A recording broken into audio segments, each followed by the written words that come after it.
தைப்பூசத் திருவிழா மற்றும் முருகன் வரலாறு. தைப்பூசம் தமிழ் மாதமான தை மாதத்தின் பௌர்ணமி நாளில் கொண்டாடப்படும் ஒரு முக்கிய முருகன் திருவிழா. இந்த நாளில் பக்தர்கள் முருகப் பெருமானை வழிபட்டு காவடி எடுத்துக்கொண்டு பயணிக்கின்றனர். தைப்பூசத் திருவிழாவின் முக்கியத்துவம்.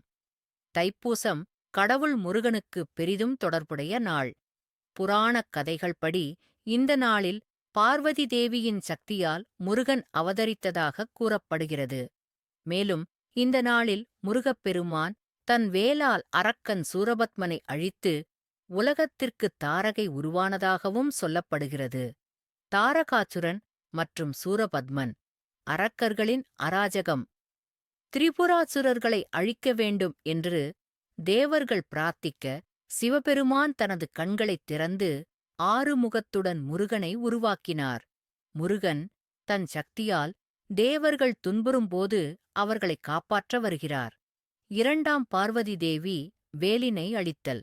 முருகன் அரக்கர்களை அழிக்க பார்வதி தேவியால் உருவாக்கப்பட்ட சக்திவேல், சக்தி ஆயுதம் அவருக்குத் தரப்பட்டது.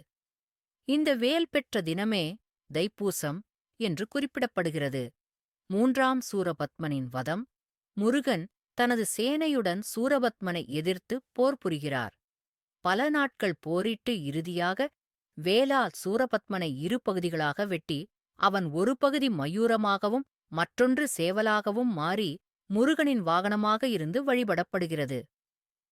ஆர்டூ தைப்பூச விழா வழிபாடு மற்றும் காவடி ஏற்றம். தைப்பூச நாளில் பக்தர்கள் முருகன் மீது பற்றுக்கொண்டு காவடியேற்றிச் செல்கின்றனர். பாவங்களை நீக்கிக் கொள்ள நோன்பிருப்பர். வேல்வேல் முருகா என்று கோஷம் இடுவர். மலையப்பர் கோவில், பழனி, திருச்செந்தூர் போன்ற முக்கிய முருகன் கோவில்களில் பெரும் திருவிழா நடைபெறும். தைப்பூசம் முருகனின் பக்தர்களுக்கு மிகப்பெரிய ஆன்மீக நாளாக கருதப்படுகிறது.